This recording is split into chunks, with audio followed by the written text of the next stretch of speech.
interaction by the Prime Minister. ताजगी होती है, जोश होता है, जुनून होता है, नयापन होता है। आपके माध्यम से सारी सकारात्मकता मुझे निरंतर प्रेरित करती रहती है, दिन रात मेहनत करने के लिए प्रोत्साहित करती है।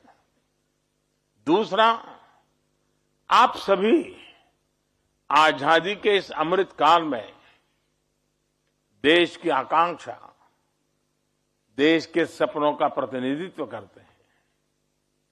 विकसित भारत के सबसे बड़े लाभार्थी भी आप होने वाले हैं और इसके निर्माण की सबसे बड़ी जिम्मेदारी भी आपके कंधों पर है। जिस प्रकार अलग अलग कार्यक्रमों में युवाओं की भागीदारी बढ़ रही है, वो उत्साहित करने वाली है। पराक्रम दिवस पर एक बड़े संदेश के साथ आयोजित प्रतियोगिताओं में आप जैसे बच्चों की भागीदारी इसी का एक उदाहरण है। ऐसे कितने ही आयोजन, अमृत महोत्सव से जुड़े कार्यक्रम और प्रतियोगिताएं देश में लगातार हो रही है। लाखों करोड़ों युवा इनसे जुड़ रहे हैं। एक कम आयु में देश के लिए बड़े सपने और समर्पण का प्रतीक है। वह इस बात का सबूत है कि भारत की युवा पीढ़ी देश की जिम्मेदारियों के लिए तैयार भी है और अपना दायित्व निभाने के लिए तत्पर भी है। मैं इन कविता, ड्राइंग, रेसिंग और ऐसे राइटिंग की इन प्रतियोगिताओं में जीतने वाले सभी युवकों को भी बहुत बहुत बधाई देता हूं। हर बार की तरह बड़ी संख्या में हमारे एनसीसी और एनएसएस के कैडेट्स, विभिन्न आर्टिस्ट गणतंत्र दिवस की परेड में शामिल होने जा रहे हैं। आप सबको मेरी बहुत बहुत शुभकामनाएं हैं। साथियों, एनसीसी और एनएसएस ऐसे संगठन है जो युवा पीढ़ी को राष्ट्रीय लक्ष्यों से, राष्ट्रीय सरोकारों से जोड़ते हैं। कोरोना काल में किस प्रकार एनसीसी और एनएसएस के वॉलंटियर्स ने देश के सामर्थ्य को बढ़ाया, ये पूरे देश ने अनुभव किया है। इसलिए सरकार का भी ये निरंतर प्रयास रहा है कि इन संगठनों को प्रोत्साहित किया जाए, इनका विस्तार किया जाए। अब जैसे हमारे सीमावर्ती और सागर तट पर बसे जिलों में अनेक प्रकार की चुनौतियां आती रहती है, इनसे निपटने के लिए भी सरकार आप जैसे युवाओं को तैयार कर रही है। देश के दर्जनों ऐसे जिलों में एनसीसी का विशेष प्रोग्राम चलाया जा रहा है। आर्मी, नेवी और एयरफोर्स के माध्यम से विशेष ट्रेनिंग दी जा रही है। इससे युवा साथी भविष्य के लिए भी तैयार होंगे और जरूरत पड़ने पर फर्स्ट रिस्पॉन्डर की भूमिका भी निभा सकते हैं। आप तो हम वाइब्रेंट बॉर्डर एरिया प्रोग्राम पर भी काम कर रहे हैं। इसके तहत बॉर्डर के गांवों का विकास किया जा रहा है। वहां हर प्रकार की सुविधाएं विकसित की जा रही है। प्रयास यही है कि सीमावर्ती क्षेत्रों में युवाओं का सामर्थ्य बढ़े, परिवार अपने गांव की तरफ रहना पसंद करें, वहीं शिक्षा और रोजगार के बेहतर अवसर बने। साथियों, सरकार के इन प्रयासों के बीच आपको अपने जीवन में एक बात जरूर काम आएगी। आप जब जीवन के कुछ बेहतर करते हैं, कोई सफलता हासिल करते हैं, तो उसके पीछे आपके साथ साथ आपके माता पिता, आपके परिवार की भी बहुत बड़ी भूमिका होती है। उसमें आपके टीचर्स की, स्कूल की और आपके दोस्तों की भी बड़ी भूमिका होती है। यानी आपको सबका साथ मिल वही प्रगति का कारण होता है।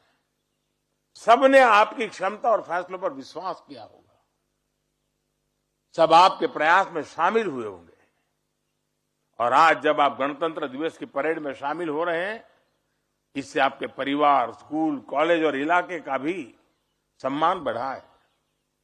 यानी हमारी सफलताएं अकेले हमारे प्रयासों से नहीं आती और हमारी सफलताएं कभी अकेले हमारी नहीं होती। यही नजरिया आपको आपके जीवन में समाज और देश को लेकर भी रखना है। जिस भी क्षेत्र में आपकी रुचि होगी, आपको उसमें आगे बढ़ना है। लेकिन लक्ष्य तक पहुंचने के लिए आपको बहुत सारे लोगों को अपने साथ लेना होगा। आपको टीम स्पिरिट से काम करना होगा। इसलिए जब आप अपने लक्ष्यों को, अपने गोल्स को देश के गोल्स के साथ जोड़कर देखेंगे तो आपकी सफलता का दायरा विस्तृत हो जाएगा। आपकी सफलता को दुनिया भारत की सफलता के रूप में देखेगी। डॉक्टर एपीजे अब्दुल कलाम, होमी जहांगीर भाभा और डॉक्टर सीवी रमन जैसे वैज्ञानिक हो, या फिर मेजर ध्यानचंद से लेकर आज के बड़े खिलाड़ियों तक, इन्होंने अपने जीवन में जो काम किए, जो मुकाम हासिल किए, पूरा विश्व उन्हें भारत की सफलता के रूप में देखता है। और उससे भी आगे दुनिया भारत की इन सफलताओं में अपने लिए नए भविष्य को देखती है। यानी ऐतिहासिक सफलताएं वो होती हैं जो पूरी मानवता के विकास की सीढ़ियां बन जाए। यही सबका प्रयास की भावना की असली ताकत है। साथियों, आज आप जिस कालखंड में हैं, उसकी और एक विशेष बात है। आज देश में युवाओं के जितने नए अवसर हैं वो अभूतपूर्व है। आज देश startup India, make in India और आत्मनिर्भर भारत जैसे अभियान चला रहा है। स्पेस सेक्टर से लेकर एनवायरमेंट और क्लाइमेट से लेकर उससे साथ जुड़ी हुई चैलेंजेस तक भारत आज पूरी दुनिया के भविष्य के लिए काम कर रहा है। आर्टिफिशियल इंटेलिजेंस, मशीन लर्निंग और वर्चुअल रियलिटी जैसी फ्यूचरिस्टिक फील्ड्स में देश फोरफ्रंट पर है। स्पोर्ट्स और क्रिएटिविटी के लिए देश एक अच्छा इकोसिस्टम तैयार कर चुका है। आपको इसका हिस्सा बनना है। आपको और आपका अनसीन पॉसिबिलिटीज को सर्च करना है, अनटच एरिया को एक्सप्लोर करना है और अनइमेजिन सॉल्यूशंस को खोजना है। साथियों, भविष्य के बड़े लक्ष्य और बड़े संकल्प ये हमारे लिए बेहद जरूरी है। लेकिन साथ ही हमें वर्तमान की छोटी बड़ी प्राथमिकताओं को भी उतना ही महत्व देना होगा। इसलिए मेरा आप सभी से आग्रह होगा कि आप देश में हो रहे इस हर बदलाव से परिचित रहे। देश में जो नए नए अभियान चलाए जा रहे हैं, आप उनमें भागीदारी करें। स्वच्छ भारत अभियान का उदाहरण हमारे सामने है। आप युवाओं को इसे अपने जीवन का मिशन बनाना चाहिए। आपके पास क्रिएटिविटी भी है और जोश भी है। आप संकल्प ले सकते हैं। हम हमारे दोस्तों की एक टीम बनाकर अपने मोहल्ले को, अपने गांव, शहर, कस्बे को स्वच्छ बनाने के लिए निरंतर काम करते रहेंगे। जब आप स्वच्छता के लिए बाहर निकलेंगे तो बड़े लोगों पर उसका ज्यादा प्रभाव पड़ेगा। इसी तरह अमृत महोत्सव में आप स्वतंत्रता सेनानियों से जुड़ी कम से कम एक किताब पढ़ने का संकल्प जरूर लीजिए। आप में से कई लोग कविता और कहानी लिखेंगे, ब्लॉगिंग करने जैसे कामों में भी इंटरेस्ट रखते होंगे। आजादी की लड़ाई और किसी स्वाधीनता सेनानी के जीवन पर ऐसा कोई क्रिएटिव काम करिए। आप अपने स्कूल को भी इस विषय पर कार्यक्रम और प्रतियोगिता कराने के लिए कह सकते हैं।